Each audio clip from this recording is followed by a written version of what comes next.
నమస్తే, welcome to RP7 TV news. 138వ May Day కార్యక్రమాన్ని విజయవంతం చేయాలని సిపిఐ పార్టీ మరియు ఏఐటియుసిల ఆధ్వర్యంలో సిరిసిల్లాలోని కార్మిక భవన్ లో పోస్టర్ ఆవిష్కరించారు. ఈ కార్యక్రమంలో సిపిఐ జిల్లా కార్యదర్శి గుంటి వేణు, ఏఐటియుసి జిల్లా ప్రధాన కార్యదర్శి కడారి రాములు మాట్లాడుతూ మేడే రోజున అన్ని గ్రామాలలో మేడే జెండాను ఆవిష్కరించి సభల సమావేశాలు జరపాలని, అమరులను స్మరించుకుని ఎర్ర జెండా పోరాటాలు కొనసాగించాలని పిలుపునిచ్చారు. 138వ మేడే కార్యక్రమాన్ని దేశవ్యాప్తంగా విజయవంతం కావాలని అశేష ప్రజానికం కోరుకుంటా ఉన్నారు.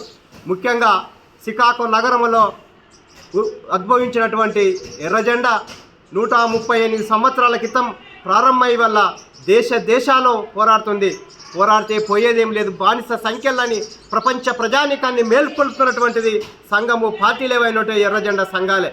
ముఖ్యంగా భారతదేశంలో ఇవాళ కార్మిక చట్టాల కోసం, హక్కుల కోసం నిరంతరంగా పోరాటం చేస్తున్నటువంటి ఏఐటీసీ కానీ ఇతర కార్మిక రంగాలన్నీ కూడా పోరాడితే పోయేదేం లేదు, బానిస సంఖ్యలని కార్మిక వర్గానికి తెలియజెప్పడం కోసమే మేడే యొక్క స్ఫూర్తితోటి వల్ల అనేక పోరాటాలు జరుగుతూ ఉన్నాయి. ముఖ్యంగా దేశంలో ప్రైవేటీకరణ, లిబరలిజానికి వ్యతిరేకంగా కూడా అనేక పోరాటాలు జరిగాయి.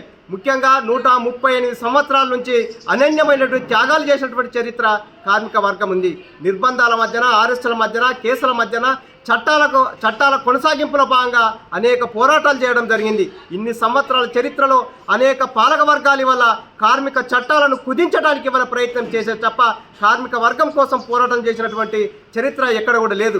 అందుకే ఇవాళ మోడీ ప్రభుత్వం అధికారంలోకి వచ్చి 10 సంవత్సరాలలో అనేక కార్మిక చట్టాలను అదానికి, అంబానికి దోచిపెట్టే విధంగా ఇవాళ మార్చుకున్నటువంటి పరిస్థితి కనిపిస్తూ ఉంది. అందుకే ఇవాళ భారత రాజ్యాంగాన్ని రచించినటువంటి డాక్టర్ బిఆర్ అంబేద్కర్ భారత రాజ్యాంగాన్ని రచిస్తే ఆ భారత రాజ్యాంగంలో కార్మికుల హక్కుల కోసం, సంఘం పెట్టుకునే హక్కు కోసం, స్వేచ్ఛ కోసం ఇవాళ భారత రాజ్యాంగం ఉంది. ఆ భారత రాజ్యాంగాన్ని కూడా ఇవాళ మోడీ ప్రభుత్వం మరొకసారి అధికారంలోకి వస్తే 400 సీట్లు ఇవాళ భారతదేశంలో హక్కుల్ని హరించి వేసే విధంగా ఇవాళ మోడీ ప్రభుత్వం ఇవాళ ముందుకు వస్తూ ఉంది. అందుకే దేశంలోని కార్మిక వర్గాన్ని మేము కోరుతుంది ఏంటంటే మేడే స్ఫూర్తితోటి రేపు భవిష్యత్తులో వస్తున్నటువంటి పార్లమెంట్ ఎన్నికల్లో మోడీని ఓడించే విధంగా, కార్మిక చట్టాలను కాపాడుకునే విధంగా ఇవాళ పెద్ద ఎత్తున పోరాటాలను చేయాల్సినటువంటి సందర్భం ఉంది.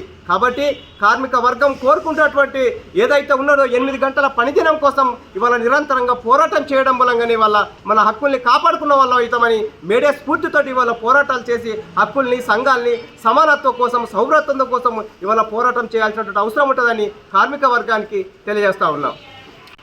రాజన్న సిరిసిల్ల జిల్లా సిరిసిల్ల ఏఐటీసీ భవన్లో ఈరోజు 138వ పోస్టర్ ఆవిష్కరణ చేసుకోవడం జరిగింది. ప్రధానంగా చూసుకుంటే ఈ దేశంలో ఇవాళ రాష్ట్రాలలో చూసుకున్నట్టుంటే మోడీ ప్రభుత్వం 10 సంవత్సరాలలో అధికారంకి వచ్చిన తర్వాత 44 కార్మిక చట్టాలను ఎత్తివేసి 4 కోట్లుగా కుదించడం జరిగింది. ఇలా ప్రధానంగా రెక్కాడితే దొక్కాడని కార్మికుల ఒక పొట్టలు కొట్టే విధానం తీసుకొచ్చినటువంటి పరిస్థితి ఇలా కేంద్ర మోడీ ప్రభుత్వాన్ని.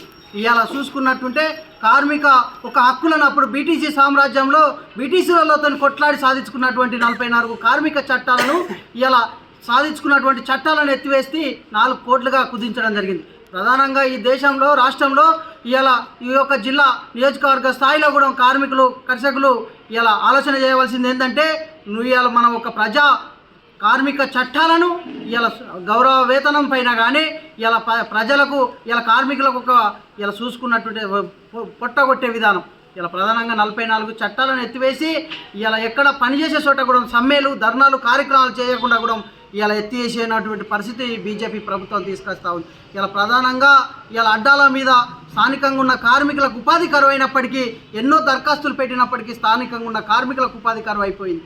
అదేవిధంగా ఇలా ప్రజానికంగా ఇలా కార్మికులు ఎర్ర జెండా పోరాటాల మీద ఇలా మేడే కార్యక్రమం కూడా పూర్తిగా మండలాలలో, జిల్లాలలో ఇలా పూర్తిగా మనం జెండాలు ఆవిష్కరించుకోవాలని కార్మికులకు అందరికీ కూడా పెద్ద ఎత్తున ఇలా చేయవలసిన అవసరం ఉన్నదని కూడా ఈ సందర్భంగా మేడే కార్మిక ఏఐటీసీ జిల్లా సెక్రటరీగా తెలియజేయడం జరుగుతూ ఉంది.